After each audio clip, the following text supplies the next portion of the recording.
हमारे न्यायमूर्ति साहब पगड़ी पहनाकर हमारे राष्ट्रपति का स्वागत करेंगे। पगड़ी पहनाकर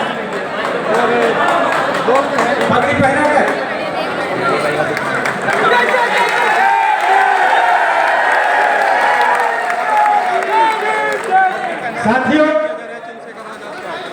शॉल पहनाकर हमारे राष्ट्रपति का स्वागत करेंगे।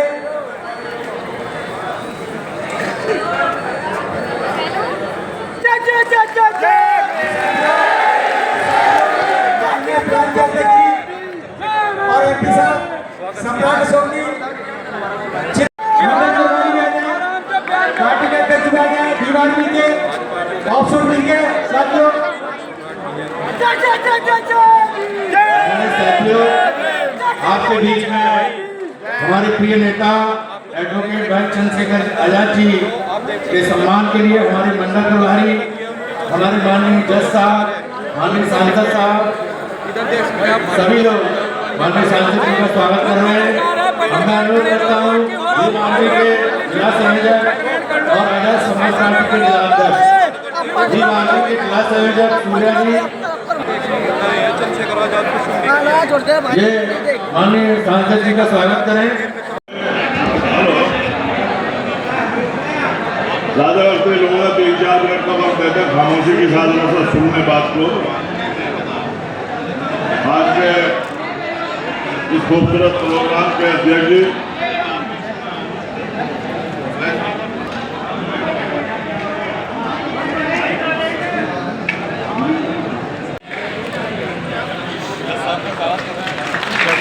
हाँ साथियों, माननीय सांसद जी का स्वागत कर रहे हैं चेयरमैन साहब और न्यायमूर्ति साहब वीरेंद्र यादव साहब, एमपी साहब का स्वागत कर रहे हैं। तालियों के साथ स्वागत, जोरदार तालियों के साथ। हाँ, एमपी साहब ने जज साहब का स्वागत किया। साथियों आगे बारी बारी से अगले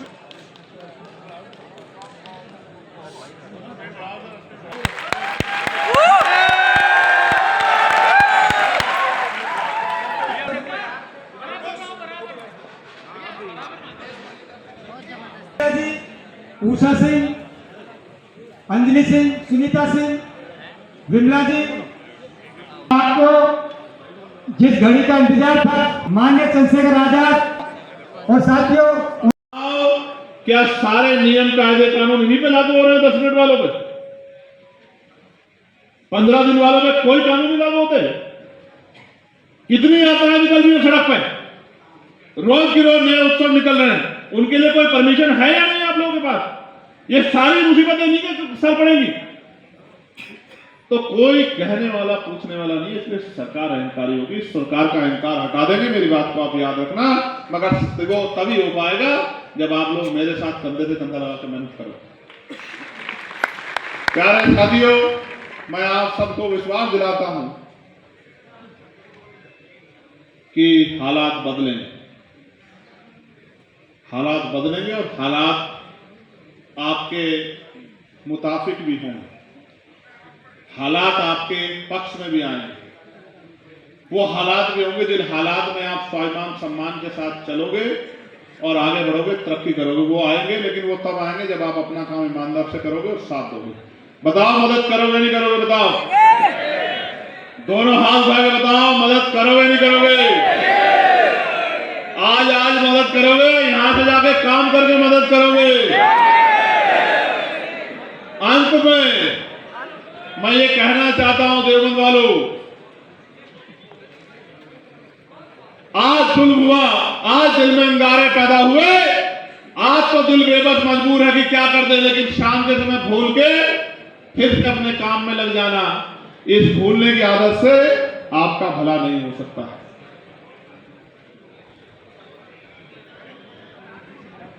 इसलिए मैं आपसे कहूंगा कि मेहनत करो, संघर्ष करो, अपनी ताकत बनाओ। और मेरा तो मन ये है इस बार कि सहारनपुर में, श्यामली में और मुजफ्फरनगर में जिला पंचायत अध्यक्ष आजाद समाज पार्टी काशीराम का होना चाहिए। चाहे फिर वो इधर बैठा कोई आदमी हो या उधर बैठा कोई आदमी हो, वो आदमी बाबा साहब अम्बेडकर का नीला पटका पहने वाला आदमी होना चाहिए, जो मानवता के लिए काम करने वाला हो, जो लोगों से गैर बराबरी ना करे, जो किसी को सताने का काम ना करे। ये तभी संभव होगा जब आप लोग मेहनत करोगे। और मैं जिला कमेटी को ये कहूंगा, हमने कहा था 5 अप्रैल से, एक गौर कर लो सब लोग, एक नंबर बता रहा हूं, नोट कर लो और गौर कर लो। पार्टी की वेबसाइट लॉन्च करेंगे बहुत जल्दी, लेकिन जो लोग सस्ता लेना चाहते हैं, करवाना चाहते हैं, जिनके पास फिजिकल सस्ता नहीं है, रसीदें नहीं है, वो नंबर नोट करो, मिस कॉल करो, जो मैसेज आएगा उसको फॉलो करो, ऑनलाइन सस्ता हो जाएगी। और वहीं से आप किसी भी आसपास के सेंटर पे जाके आप अपनी जो है सस्ता का कार्ड भी निकलवा सकते हो। मैं नंबर बता रहा हूं, नोट कर लो, 7292060060। हिंदी में भी बताऊं या इसी में काम चल जाएगा? चलो एक बार और दोहरा देता हूं, 7292060060। पहुंच गया? नहीं पहुंच गया? इस पे पैसे भी खर्च होंगे आपके। 20 रुपए जमा करोगे तभी सस्ता मिलेगी। और ये 20 रुपए किस काम आएंगे आपको पता नहीं पता है? इस 20 रुपए से आपके और हमारे और इस पूरे बहुजन समाज की लड़ाई इस सरकार की आंखों में आंखें डाल के लड़ी जाएंगी। इसीलिए 20 रुपए भी खर्च करने। प्यारे साथियों, मैं आप सबका अभिवादन करता हूं, धन्यवाद देता हूं और आयोजक कमेटी का धन्यवाद देता हूं। जितने साथी पीछे बैठे हैं, जिनके नाम मैं नहीं ले पाया क्योंकि इतनी लीडरशिप होगी हमारे पास, इतने नेता तो सत्ता पक्ष के पास भी नहीं होंगे। मैं पूरी जिला कमेटी मुजफ्फरनगर, पूरी मंडल कमेटी मुजफ्फरनगर, पूरी जिला कमेटी शामली, पूरी मंडल कमेटी शामली और पूरी जिला और मंडल कमेटी सहारनपुर का बहुत बहुत धन्यवाद करता हूं। अपने भीम आर्मी के साथियों का भी बहुत बहुत धन्यवाद करता हूं। अगर किसी की कोई समस्या हो तो वो कागज मुझे उपलब्ध करवा दे और फिर बाकी काम हमारी पार्टी और हमारे नेताओं के ऊपर छोड़ दे। किसी की कोई समस्या, क्योंकि भीड़ ज्यादा है, किसी को परेशानी हो तो कागज जमा करा के और संपर्क जरूर लिख दे। बहुत बहुत धन्यवाद। जय भीम, जय भारत।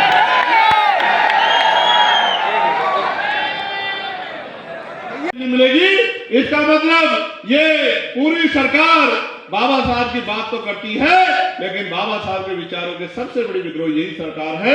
हमें इस सरकार से सावधान रह के अपना काम करना। अंत में मैं आपसे कहना चाहता हूं, ये लड़ाई किसी एक व्यक्ति की नहीं, ये हम सबके सामूहिक लड़ाई है। और जब सामूहिक लड़ाई होती है तो किसी को कम, किसी को ज्यादा काम करने का अवसर मिलता है, लेकिन जिसको जितना काम करने का अवसर मिला, आगे आने वाले समय में हम लोग जिला स्तर पे भी, विधानसभा स्तर पे भी समीक्षा कराएंगे। मैं खुद आके समीक्षा लूंगा। इसलिए जो लोग पदों पे हैं, मैं उनसे कहना चाहता हूं कि वो अपनी कमेटियों को दुरुस्त करें।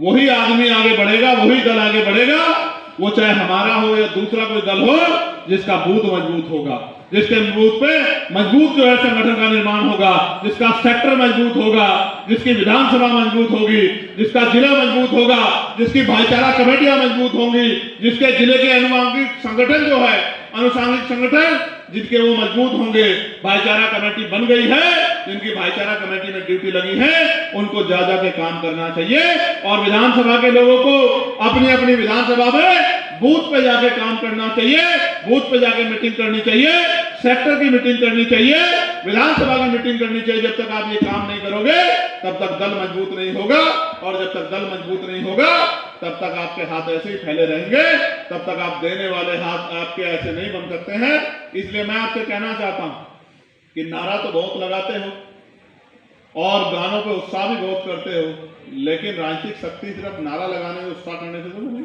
अगर नाचने से राजकाज आया करता तो इस देश में नाचने वाले जो लोग हैं उनका राज आ जाता नहीं? आ जाता नहीं? आ जाता? सिर्फ नाचने से राज नहीं आएगा। अगर राज लाना है तो फिर काज करने पड़ेंगे, और काज जो है, शादी ब्याह में कितने लोग नाचते हैं, देखे नहीं देखे आपने? तो क्या उनका राज आ जाता है क्या? राज आएगा काम करने से, मजबूत संगठन बनाने से, अपनी जिम्मेदारी उठाने से। और बताओ सहारनपुर के साथियों, पहले बताओ इस बार संख्या बढ़ा दोगे नहीं बढ़ा दोगे? ईमानदारी से बताओ, बढ़ा दोगे नहीं बढ़ा दोगे? और ये मुजफ्फरनगर वाले इस बार बढ़ा दोगे नहीं बढ़ा दोगे संख्या? इस बार तो मजबूत सिपाही भी आ गए, वहां कर दोगे नहीं कर दोगे बात मजबूत? और शामली वाले आगे जो पीछे बैठे हैं, और बताओ शामली कमजोर छोड़ोगे या ताकतवर बनाओगे? और अगर ताकतवर नहीं बनाओगे तो फिर आप मेरे पास आके कहोगे कि साहब ईक में हमारी महिला को मार कर गिर दिया और पुलिस रिपोर्ट नहीं लिख रही है, कुछ सुनेगा नहीं। याद है नहीं याद है? मैं नहीं भूलता, मैं सारे जख्म यहां लेके बैठा हूं, मैं भूलने वालों में से नहीं हूं। लेकिन मैं आपको सिखा रहा हूं कि अगर इन जुल्म को रोकना है तो फिर आपको मेहनत करनी पड़ेगी। जब आप मेहनत करोगे तभी बात आगे बढ़ेगी। अगर आप मेहनत नहीं करोगे तो फिर प्रधान मुझसे कहते रहना कि हमारी कोई सुन नहीं रहा, तो कोई सुनेगा नहीं। राजकाज बना लोगे तो परमिशनें भी होंगी, तमाम तरह के अवसर आएंगे, तमाम तरह के मौके मिलेंगे, नौकरी रोजगार भी मिलेगा, जिन पर जमीन नहीं उनको जमीन भी मिलेगी, अच्छे स्कूल भी खुलेंगे, अच्छे हॉस्पिटल भी बनेंगे, अच्छी सड़कें भी बनेंगी, और तमाम तरह की सुख सुविधा भी आएगी तभी जब राजकाज आएगा। जैसे जगत गुरु सतगुरु रविदास जी महाराज ने कहा है, उनसे एक बार पूछा गया, बड़े गौर से सुनना, उनसे एक बार मीटिंग में ऐसे पूछा गया, उनके एक अनुयायी ने पूछा कि गुरुजी हम इतनी मेहनत करते हैं, खूब पसीना बहाते, जैसा मैंने कहा 8 घंटे काम करते हैं, 10 घंटे, फिर भी हमारे जीवन में सुख सुविधाएं क्यों नहीं है? तो गुरुजी ने कहा, रविदास मानु सुखी बसनु शुक्र है दो ठाव, एक सु स्वराज माही दूसर मरकट नाव। 600 साल पहले। इसका अर्थ यह है कि गुरुजी कहते हैं कि सुखी बसन के लिए 2 ही रास्ते हैं। अगर जीते जी सुखी रहना है तो स्वराज माही अपना राज लाओ, वरना मरने के बाद मिलेगा कब्रिस्तान में और शमशान घाट में, उससे पहले सुख नहीं मिल सकता। तो जीते जी सुख चाहिए या मरने के बाद सुख चाहिए? बताओ। तो फिर राजकाज लाना पड़ेगा, ठीक है? अगर राजकाज नहीं लाओगे तो फिर क्या मिलेगा? फिर कोई सत्ता के नशे में पागल व्यक्ति आपके सर पे पेशाब कर देगा। याद है नहीं याद है? कोई सत्ता के नशे में व्यक्ति, बैठे हुए सरकार के मंत्री 69,000 शिक्षक भर्ती में घोटाला करके 20,000 जो है दलित पिछड़े वर्ग के बच्चों के नौकरियों को छीनने का काम कर देंगे। अगर नहीं बनाओगे ताकत तो फिर जुल्म सहने पड़ेंगे। कहीं नारा लगाने पे मारा जाओगे, और कहीं ईद की नमाज पे अगर 1 इंच भी पैर सड़क की तरफ रख लोगे तो पुलिस के साथियों को आदेश है कि लाठी से पीट के अंदर करवा देना। ये तंत्र है कि लाखों लोगों की आवाज को, उनकी मांग को कोई सुनना नहीं चाहता। चंद लोग बैठ के जो फैसला कर लेते हैं वही हो जाता। इस लोकतंत्र को मजबूत करने के लिए पहले आपको मजबूत होना पड़ेगा, और वो मजबूती तब होगी जब हमारा सामान्य कार्यकर्ता, हमारा पदाधिकारी अपने आप को मेरी तरह, अपना हमारा जो नेता है वो भी अपने आप को मेरी तरह कार्यकर्ता मान के, और जो भी काम उसको जहां मिल जाए उस काम को करे, और पार्टी द्वारा जो काम दिया जाए उस काम को करे। ऐसे नहीं चलेगा कि यहां बैठ के वीडियो कॉल करके और तमाशा करके जो है आप सोचते हो कि आपकी बात आगे बढ़ जाएगी। इस तरह के बात तो फिर जब कल आप पे जुल्म होगा, फिर आपको जुल्म सहना ही पड़ेगा, फिर रोना चिल्लाना पड़ेगा, इसके अलावा कोई रास्ता नहीं। समाज तो आपकी तरफ देखता है कि ये जो नीला पटका पहन के बाबा साहब अम्बेडकर और काशीराम साहब की तस्वीर गले में डाल के घूम रहे हैं, ये कल हमारा भला करेंगे, लेकिन उनको क्या पता है कि अभी तो ये अपना भला करने के लिए तैयार नहीं हुए। किसी को प्रधान बनना है, किसी को जिला पंचायत बनना है, किसी को विधायक बनना है, किसी को सांसद बनना है, किसी को मंत्री बनना है, किसी को राज्यसभा जाना है, किसी को विधान परिषद जाना है। लेकिन इसको बनाने के लिए, वहां पहुंचने के लिए दल को भी तो मजबूत करना पड़ेगा, नहीं करना पड़ेगा? बिना दल के मजबूत हुए कैसे बन जाओगे? जब तक दल मजबूत नहीं होगा, दल तब मजबूत होगा जब हर एक व्यक्ति अपनी जिम्मेदारी को अदा करेगा, जो पदाधिकारी वो अपनी जिम्मेदारी को अदा करेगा।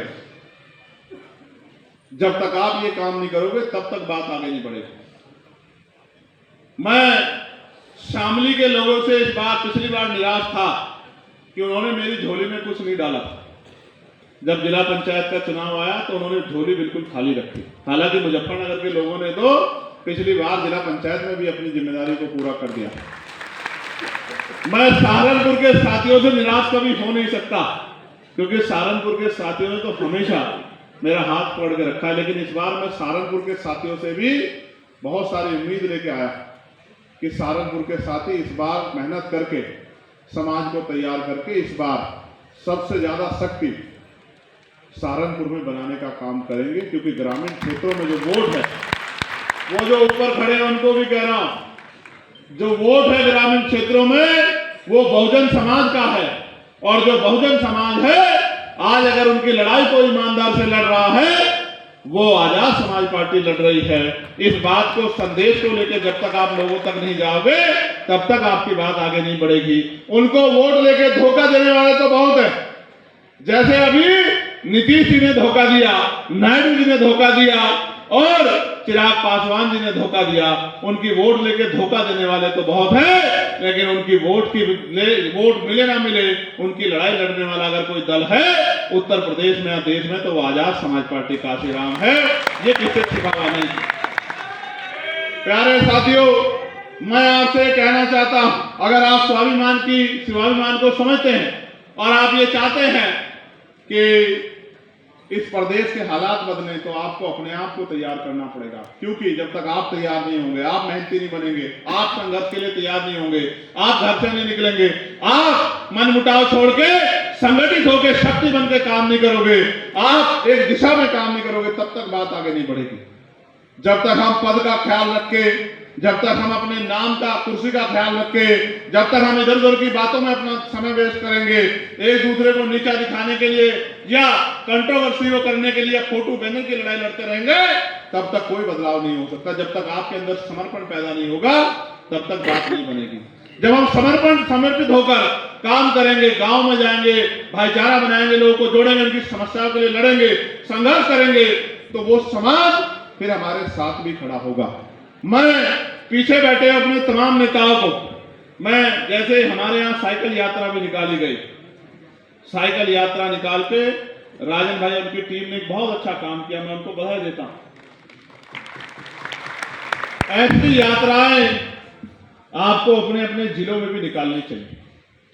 यह जो यात्रा निकालने के लिए कोई नौजवान आपके जिले में मेहनत करके आगे निकल के आए तो उसका साथ देना चाहिए, सहयोग करना चाहिए, क्योंकि वो आप ही का काम कर रहा है, वो आपके ही काम को आगे बढ़ा रहा है।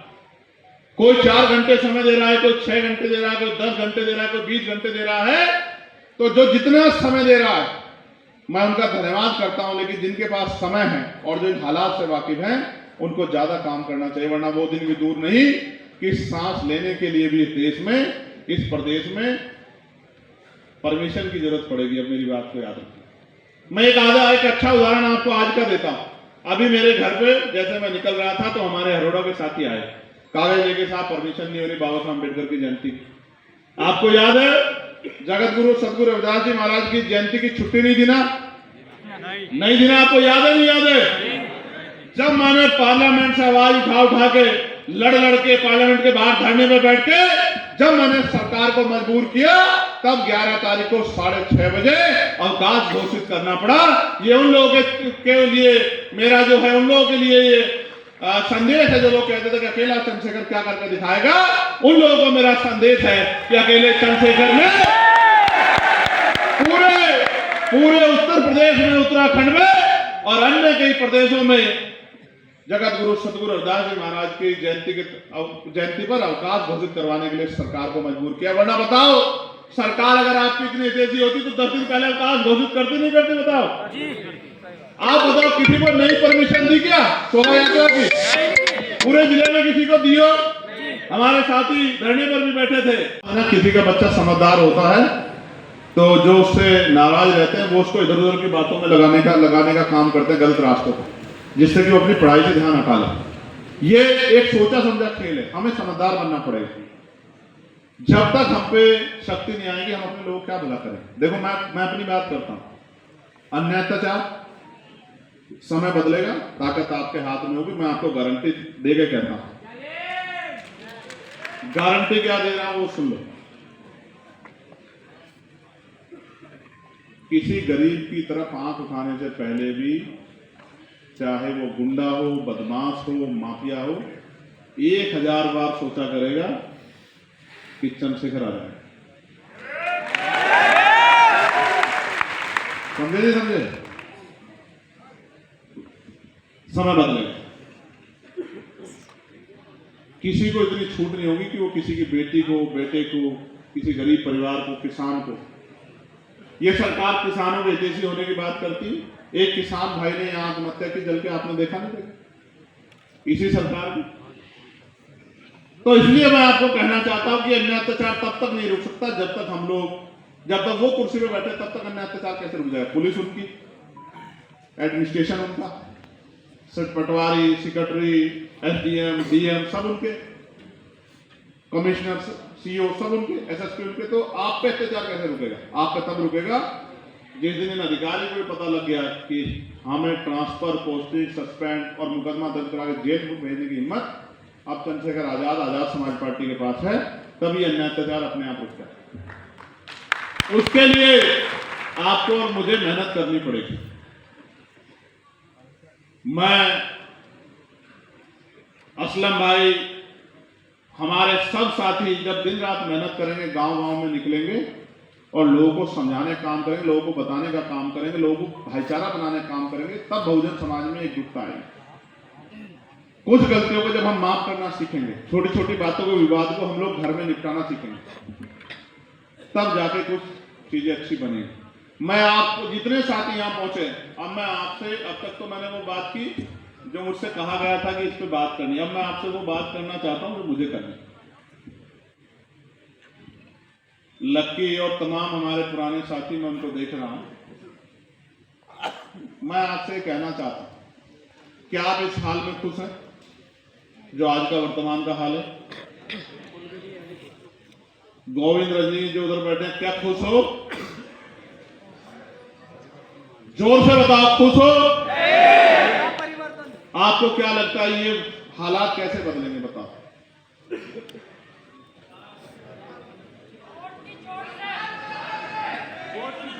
सरकार बदलने से हालात नहीं बदलेंगे। सरकार सिर्फ बदलने से हालात नहीं बदलेंगे। जब तक आप सरकार नहीं बनते तब तक बिल्कुल हालात नहीं बदलेंगे। मेरी बात को ये जाए और कोई और आ जाए, ये खेल तो 75 साल से चल रहा है।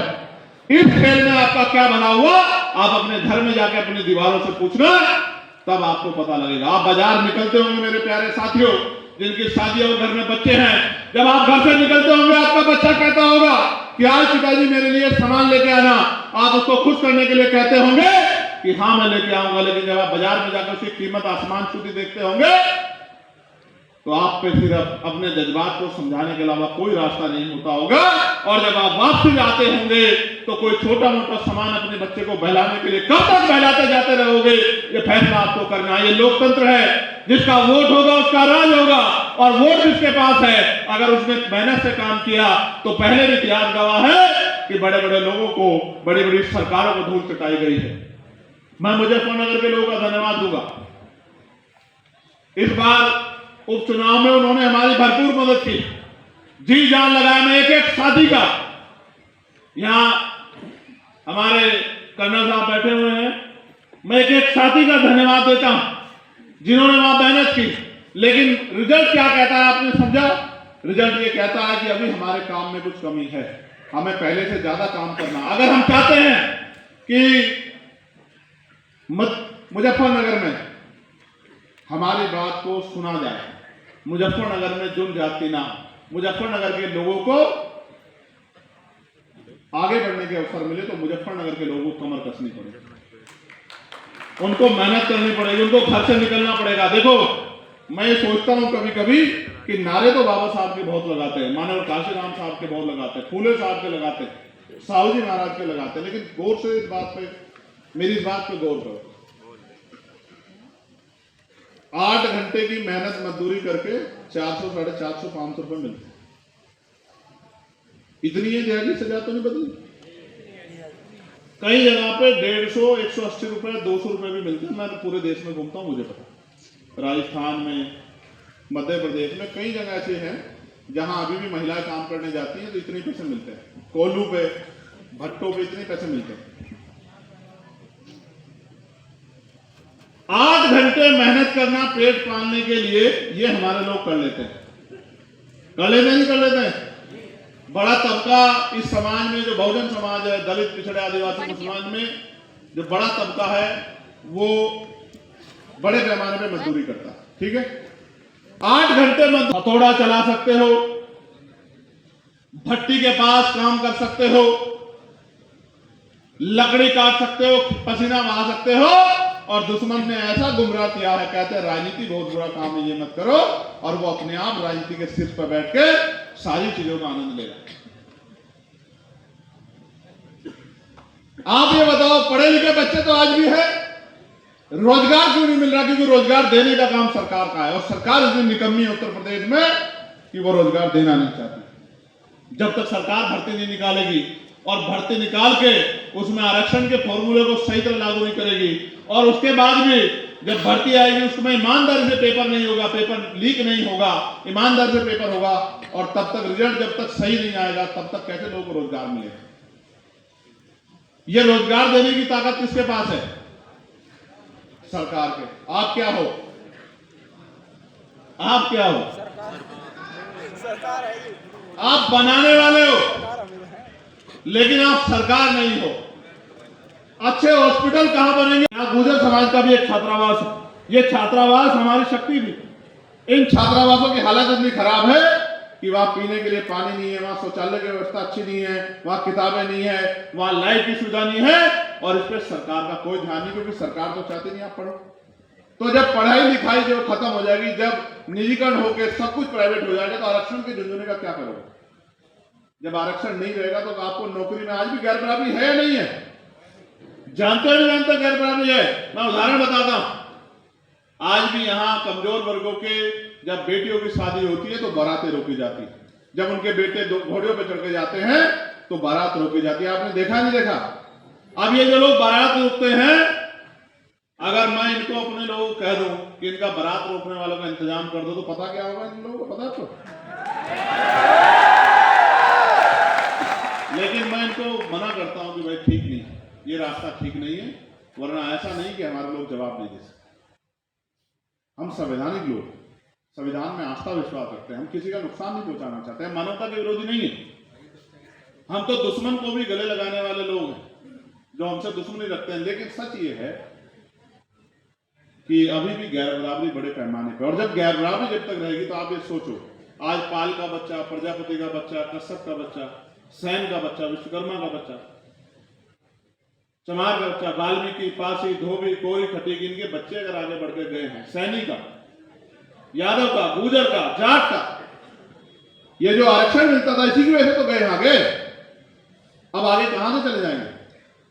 तो ये छलांग कैसे लगाएंगे? मुख्य धारा में कैसे आएंगे? और ये भी जब, मुझे कहने में कोई संकोच नहीं है, मैं सामान्य जाति का विरोधी नहीं हूं, लेकिन जब आप संविधान को कुचल के ईडब्ल्यूएस लागू करते हैं और संविधान की हत्या करते हैं, तो ऐसे किसी भी बिल को हम लोग स्वीकार नहीं करते, चाहे वो वक्फ का बिल हो। हमने उसके खिलाफ भी रात को और चाहे वो ईडब्ल्यूएस लाके कमजोर वर्गों के अधिकारों पे जो हमला किया गया संविधान पे, चाहे उसका विरोध हो, हम उसका भी विरोध करते हैं। मैं बात आपको इसलिए कह रहा हूं कि आप नहीं समझ रहे देश में क्या चल रहा है। सारी लड़ाई यहां हिंदू मुसलमान की लड़ाई कभी थी नहीं। जिन लड़ाइयों का जिक्र किया जाता है वो राजशाही में थी, और राजशाही में हर एक आदमी अपने राज्य के विस्तार के लिए लड़ाई लड़ता है, जंग करता है। वो देश को आगे बढ़ाने की लड़ाई नहीं थी, वो सामाजिक परिवर्तन की लड़ाई नहीं थी। सामाजिक परिवर्तन की लड़ाई तो तब शुरू हुई जब राष्ट्रपिता ज्योतिबा फूले ने अपने और अपने परिवार की जान को जो है वो हथेली पे लेके जो है समाज को पढ़ाना लिखाना शुरू किया। प्रिय साथियों, जैसे मैंने कहा था, आज महत्वपूर्ण दिन है।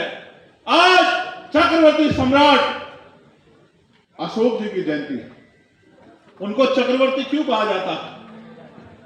चारों दिशाओं में उनके राज के कारण, ये नहीं कि उन्होंने बहुत हत्याएं की, इस वजह से नहीं, उनके राज की जो विशेषताएं थी कि उसमें अंतिम व्यक्ति को अभी सम्मान होता था और उसको आगे बढ़ने का अवसर मिलता था, इसलिए चक्रवर्ती सम्राट उनको कहा जाता था। आज एक और महानायक बाबू जगजीवन राम की भी जयंती। हालांकि वो दूसरे दल से और तमाम तरह का उनका आंदोलन से अलग आंदोलन उन्होंने चलाया, लेकिन ये भी एक कड़वा सत्य है कि जब वो पावर में थे तो उन्होंने कमजोर वर्गों के लोगों को मुख्य धारा में लाने में कोई कमी नहीं छोड़ी। इतने लोगों को नौकरी रोजगार दिया कि लोग आज जो है उनके जाने के बाद भले में भूल जाएं, लेकिन उनके योगदान को नहीं भूल सकते हैं। इतना बड़ा काम जो है बाबू जगजीवन राम करके गए। और राजनीति किसे कहते हैं, आप महसूस कीजिए कि जब बाबू जगजीवन राम जिस भी मंत्रालय में थे, वो मंत्रालय कभी घाटे में नहीं गया, वो मंत्रालय हमेशा तरक्की करके गया और उस मंत्रालय से हजारों हजार लोगों को नौकरी मिलने का काम इन कमजोर वर्गों को हुआ। तो संविधान खतरे में है या नहीं है, इसका तो आकलन आप करो। आज आप अपनी बात को पूरी जिम्मेदारी से नहीं कह सकते जो कल संविधान आपको अधिकार देता है। आप कोई बात कहोगे और वो वैज्ञानिक दृष्टिकोण पे है तो एक झूठा मुकदमा आपके खिलाफ हो जाएगा और पुलिस आपको ढूंढती फिरेगी। वो समय चला गया कि आप आलोचना कर सकते थे। आप तो आप सरकार की आलोचना भी नहीं कर सकते हैं। सरकार की आलोचना करने में मुकदमे हो जाते हैं। एक वो हमारा वो कुणाल कामरा नाम का एक आदमी है, कॉमेडियन, उसने सरकार की आलोचना कर दी तो उसे पकड़ने के लिए वहां चले गए तमिलनाडु। वो समय चला गया कि सरकारें आलोचना सुनती थी और ये कहा गया है कि निंदक नीरे रास्ते, आलोचना करने वालों का सम्मान होना चाहिए, वो आपको गलत रास्ते से रोकते हैं। आज तो आलोचना करने वालों को कुचलने का काम सरकार करती है। आज तक आप रिकॉर्ड उठा के देख लो, जिस नेता ने सरकार की आलोचना करी उसको जो है तमाम तरह की मुसीबतों का सामना करना पड़ा। किसी के घर पर ईडी का छापा पड़ गया, किसी के यहाँ सीबीआई का छापा पड़ गया, किसी को जो है झूठे मुकदमे में जेल भेज दिया गया और कितने लोग जो है वो दुनिया से भी चले गए। ये भी हमारे सामने आज जो है अलग तरह की राजनीति और अलग तरह का जो है व्यवस्था चल रही है। और मैं नहीं मानता कि ये सरकार संविधान को मानती है। मैं मानता हूं ये सरकार मनुस्मृति को मानने वाली सरकार है। इस सरकार का जल्दी सत्ता से बेदखल होना बहुत जरूरी है। प्यारे साथियों, ईवीएम के द्वारा चुनाव करा के लोकतंत्र की हत्या की जा रही है। मैं मानता हूं कि ईवीएम एक बहुत बड़ा कारण है। ईवीएम को नजरअंदाज नहीं किया जा सकता क्योंकि आप जानते होंगे कि जब हम लोकसभा का चुनाव लड़े, हालांकि मैं ईवीएम द्वारा जीता हूं, लेकिन आपको शायद ये नहीं पता कि 1.5 महीना हमारे लोगों ने ईवीएम की रखवाली की।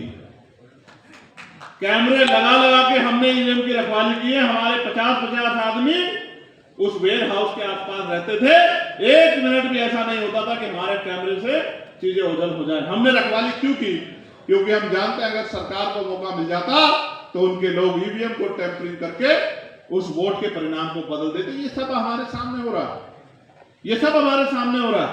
और ईवीएम से भी ज्यादा घातक है आपकी लापरवाही, आपकी जो है गैर जिम्मेदारी कि आप ये नहीं याद रखते कि सरकार के लोग जितने वोट से हार जीत होती है, इससे ज्यादा वोट तो जो है आपके विधानसभाओं के बीएलओ को कह के अपने अधिकारियों कह कटवा देते हैं।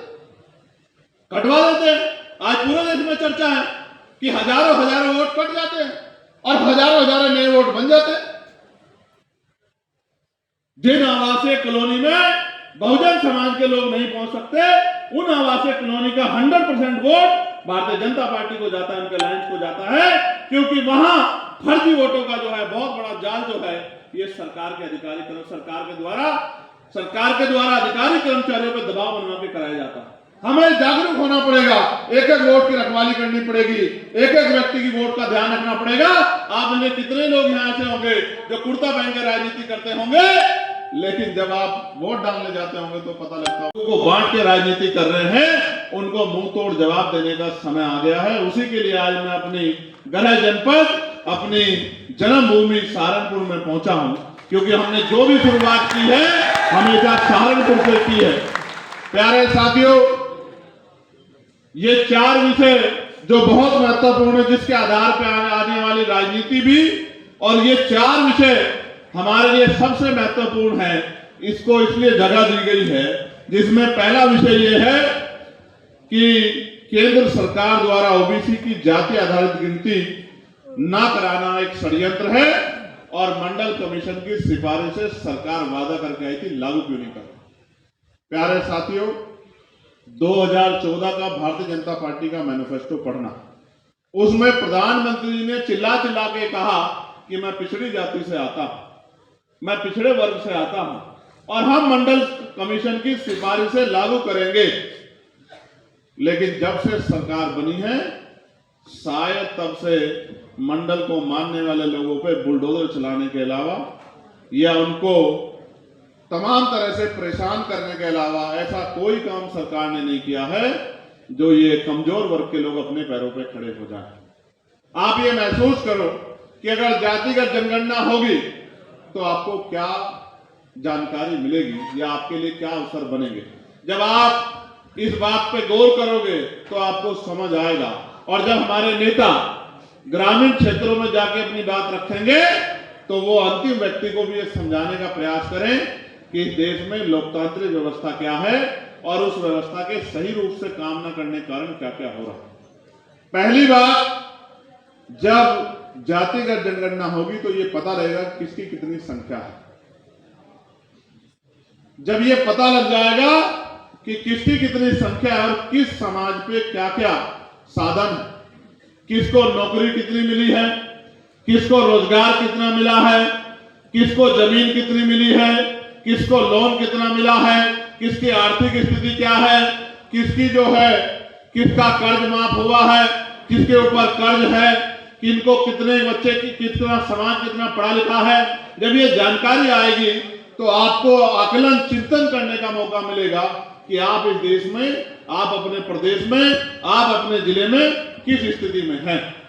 जब ये जानकारी आपके सामने सार्वजनिक होगी, मैं साधारण भाषा में आपको समझाता हूं। एक गांव में, मैं बहुत बड़ा उदाहरण नहीं देता, समझने के लिए गांव का उदाहरण देता हूं। एक गांव में 100 घर हैं और 80 घर ऐसे हैं जिनके घरों में खाने के लिए रोटी भी नहीं है, जिनके घर का परिवार का 1-2 आदमी सुबह मजदूरी के लिए चौक पे बिकने के लिए जाता है, वहां कोई खरीदार आके उसको खरीदता है, पूरे दिन उससे मेहनत कराता है और चंद पैसे देके उसको वापस भेजता है, तब जाके उसके घर का चूल्हा जलता है, तब वो अपने बच्चों यानी कि आने वाली नस्लों को पढ़ाने के लिए फीस का इंतजाम करता है, तब वो अपने बच्चों के लिए कपड़े का इंतजाम करता है, तब वो अपने घर के लिए बिजली का बिल देने का और तमाम तरह के जो उसके ऊपर आज देनदारी है उसका इंतजाम करता है।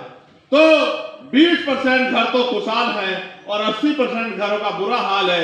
इस आधार पर गांव को खुशहाल नहीं माना जा सकता है, लेकिन 20% जो खुशहाल लोग हैं वो कहते रहते हैं हमारे गांव में तो सब कुछ अच्छा है, क्योंकि उनके घरों में सब कुछ अच्छा है तो उनको लगता है सब कुछ अच्छा है। ऐसा नहीं है। यहां बैठे हैं, अपने जीवन को उदाहरण लेके देखिए कि कितनी बार आपने गरीबी, बेबसी और लाचारी का सामना किया होगा। जब आप सहारनपुर आए होंगे अपने गांव से चल के और आपको भूख लगी होगी तो जेब में पैसे कमी होने के कारण आपने कभी कभी अपने भूख को शांत किया होगा, पेट पे हाथ फेर के कि मैं घर जाके कुछ खा लूंगा, यहाँ तो पीने के लिए पानी मिल जाए तो मेरा काम चल जाए। जब आप अपने क्षेत्र में निकल के, जब आप शामली आए होंगे, जब अपने शहर में, जब आप मुजफ्फरनगर आए होंगे तो याद करो कई बार ऐसा हुआ होगा कि आपको कुछ खरीदना होगा और आपने अपनी जेब में हाथ डाला होगा तो आपको पता होगा कि इतने पैसे मेरे पास नहीं। मैं तो गरीब परिवार में पैदा हूं, मैं जानता हूं कि पूरी सर्दियां हम लोग एक जैकेट में निकाल देते हैं, पूरी सर्दियां हम लोग कई साल हम लोग जूते में निकाल देते हैं। और ये देश में ऐसी भी स्थिति है कि वो दिन के हिसाब से कपड़े पहनते हैं, कपड़ों के हिसाब से उसी रंग के जूते पहनते हैं, उसी रंग के जो है जैकेट पहनते हैं, उसी रंग के और तमाम तरह की चीजें पहनते हैं। यहाँ इस तरह की स्थिति भी है। इस गैर बराबरी का कारण क्या है? आप ये सोचो, जब तक आपकी संख्या का निर्धारण नहीं होगा तो सरकार जो बजट बनाती है उसमें आपकी हिस्सेदारी कैसे तय होगी? सोचिए, आपकी संख्या 10 है और सरकार कह रही है कि गणना नहीं हुई है, और गणना न होने के कारण पिछली जो जानकारी है उसमें आपकी संख्या 8 है, तो 8 लोगों के हिसाब से पैसे का बंटवारा होगा, तो 2 लोग तो पहले दिन से ही वो इस लाइन से बाहर हो गए जहां पैसे का बंटवारा होता है। इसलिए मैं आपसे कहना चाहता हूं, जिस दिन इस देश में जातिगत गणना, आज भी देश, सुनिए, गौर से सुनिए, आज भी मान्यवर, आज भी प्रधानमंत्री आवास योजना के आवास बन रहे हैं। मैं लोकसभा का सांसद हूं, मेरी लोकसभा में आवास का आवंटन होता है। उन्होंने पैमाना दिया, सरकार ने 2 विषय है इस पे। पहला ये कि इस बात की गवाही है प्रधानमंत्री आवास योजना कि आजादी के 75 साल बाद भी इस देश में रहने वाले लोगों को पक्के मकान अभी तक नसीब नहीं हुआ। ये इन सरकारों का आपके प्रति रुख है।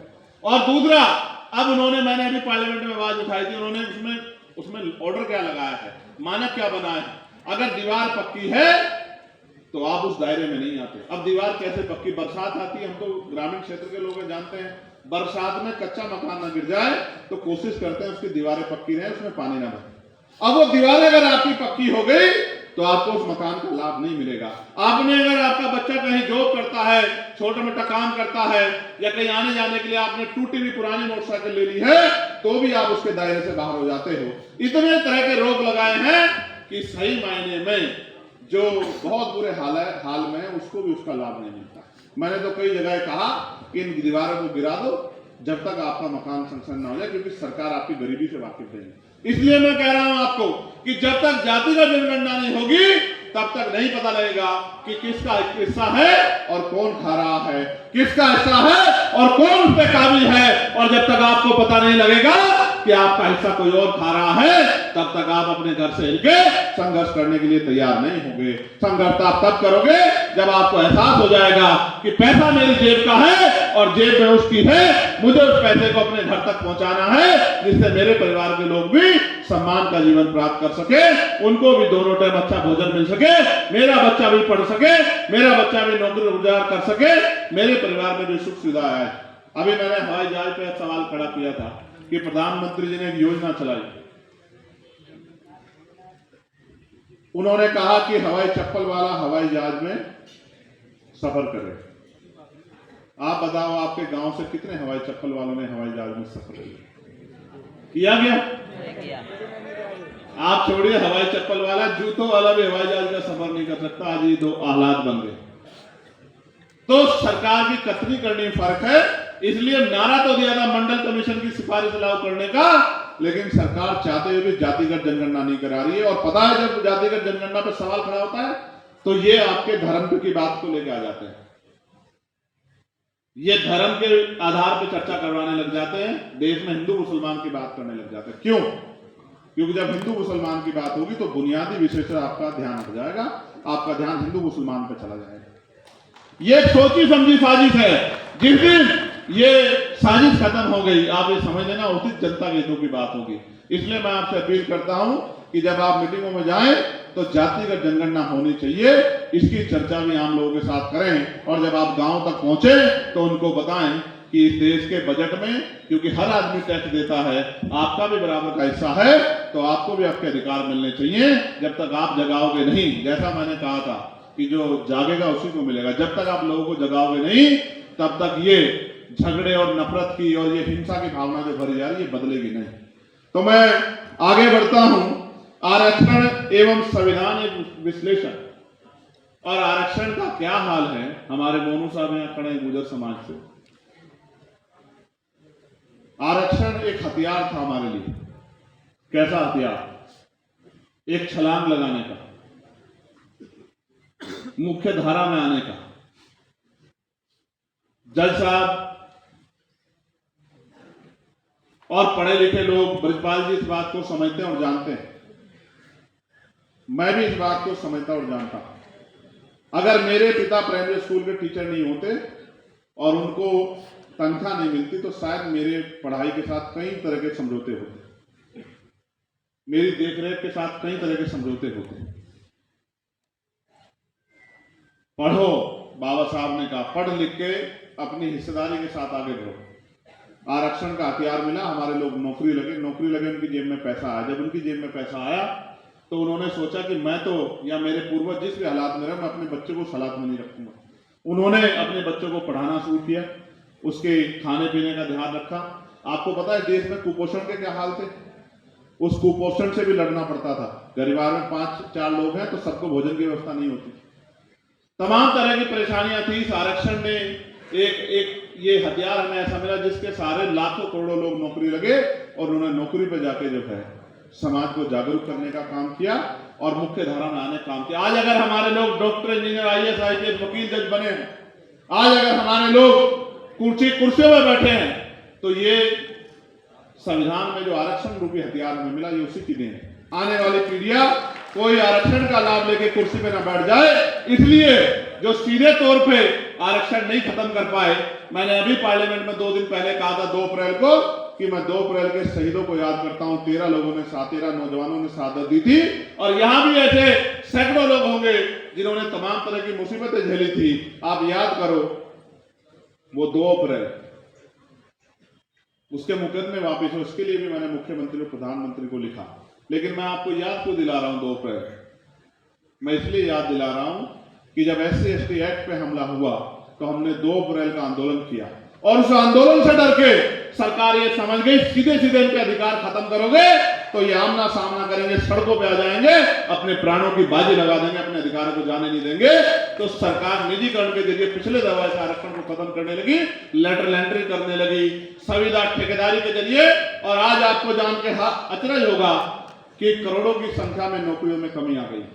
पहले हर गांव से 1 साल के अंदर 3-4 बच्चे नौकरी चले जाते थे। कोई पटवारी बन जाता था, कोई सेक्रेटरी बन जाता था, कोई पुलिस में चला जाता, कोई मास्टर बन जाता था। अब BEd और BTC के बच्चे घर में बैठे हुए हैं, पढ़ाई कर करके सरकार ने पढ़ाई तो करवा दी और नौकरी के नाम पे कुछ नहीं है। बाजे स्कूल में मैं जाता हूं निरीक्षण करने के लिए, प्राइवेट टीचरों को देखता हूं, उनकी हालत देखता हूं तो ऐसा महसूस होता है कि उनको तनख्वाह इतनी कम मिलती है, उनको सिर्फ अटेंडेंस लगाने के लिए रखा है। DP सिंह जी, आज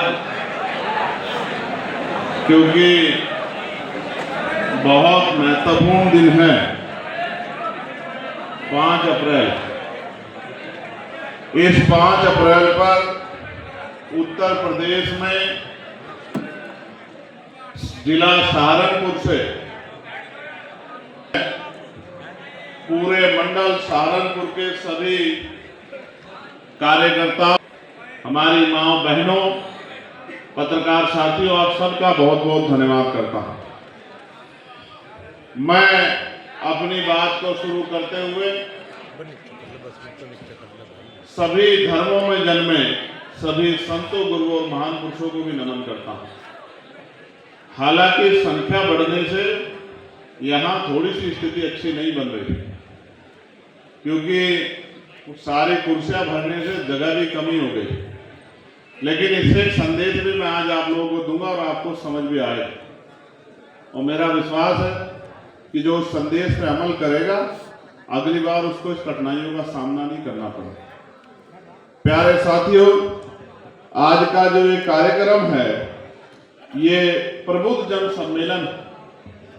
हमने प्रबुद्ध सम्मेलन पहले भी सुने, लेकिन जिन पार्टियों ने प्रबुद्ध सम्मेलन कराए, उन पार्टियों का मानना था कि एक विशेष जाति के लोग ही प्रबुद्ध होते हैं, जबकि हमारा ये मानना है कि मेहनत का किसान जातियां जो हैं, जिनमें SC, ST, OBC और अल्पसंख्यक समुदाय में मुस्लिम, जैन, सिख, बौद्ध, ईसाई, यानी कि हर व्यक्ति जो पढ़ लिख गया है और समाज के प्रति, देश के प्रति चिंतित है या उसके अंदर भावना है, वो सब प्रबुद्ध है।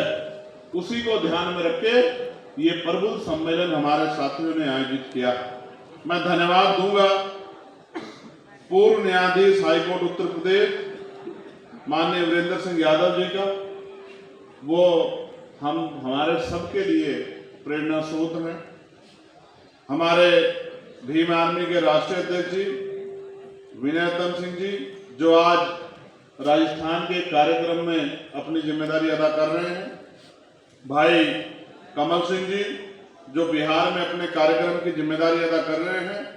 सुनील कुमार चित्तौड़ जी, जो हमारे आजाद समाज पार्टी के प्रदेश अध्यक्ष हैं आमिर आलम साहब, जो मेरे बाजू में बैठे थे जी, जो उत्तर प्रदेश और देश में राष्ट्रीय महासचिव के पद पे होते अपनी सेवाएं दे रहे हैं, अमित कसाना जी, मेरे बड़े भाई हाजी एहसान कुरैशी साहब, राव मौसम अली जी, अनिल ओजस्वी जी, बोबी गुजर जी, मेरे छोटे भाई पूर्व विधायक नवाजिश आलम जी, जाहिद हसन जी, अरविंद पवार जी, जगदीश पाल जी, डॉक्टर ब्रजपाल जी जो आज की अध्यक्षता कर रहे हैं, हमारे बहुत सीनियर हैं, जो अनुशासन समिति के चेयरमैन भी हैं, डीपी सिंह जी जो मंडल प्रभारी हैं और इस कार्यक्रम के मंच संचालक भी हैं, और भी इनके साथ साथ बहुत सारे ऐसे साथी हैं जिनका मैं नाम लूं ना लूं, लेकिन ये सत्य है कि उनका एक बहुत बड़ा योगदान इस आंदोलन में है।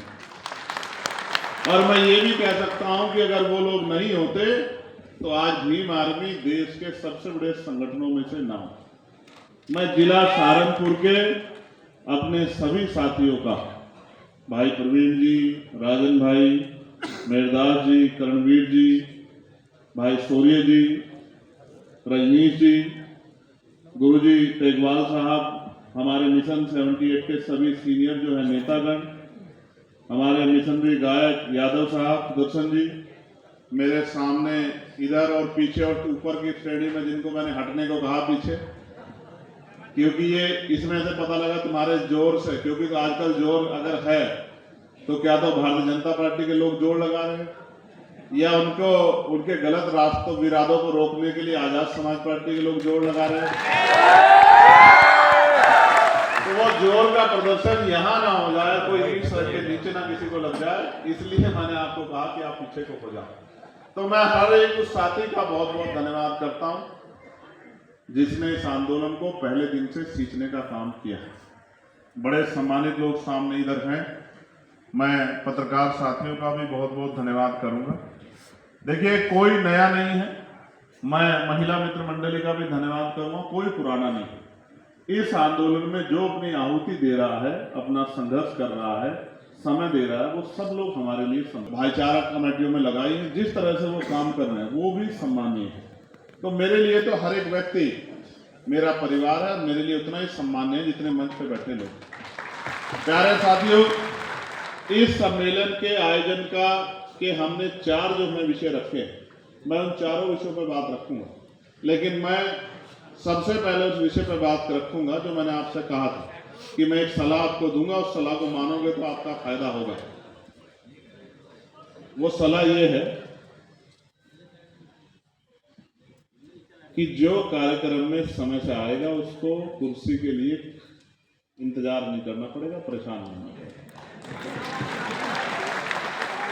जो समय से आके कुछ घंटे इंतजार करेगा, बैठ जाएगा, अपने प्रोग्राम के शुरू होने का इंतजार करेगा, वो आराम से कुर्सी पे बैठेगा टांग पे टांग रख के, और जो इधर उधर घूमता रहेगा वो फिर ऐसे ही आके भीड़ का हिस्सा बनता रहेगा। ये उन लोगों के लिए भी है जो पुराने साथी आज सामने खड़े हैं या परेशान हो रहे हैं। समय पर आओगे, एक कहावत है ना, वो ग्रामीण क्षेत्रों में, जागते की कटड़ी और वो सोते की का कटड़ा और जागते की कटड़ी, समझे नहीं समझे? जो जागेगा वही पाए, उसी को आराम का जीवन मिले।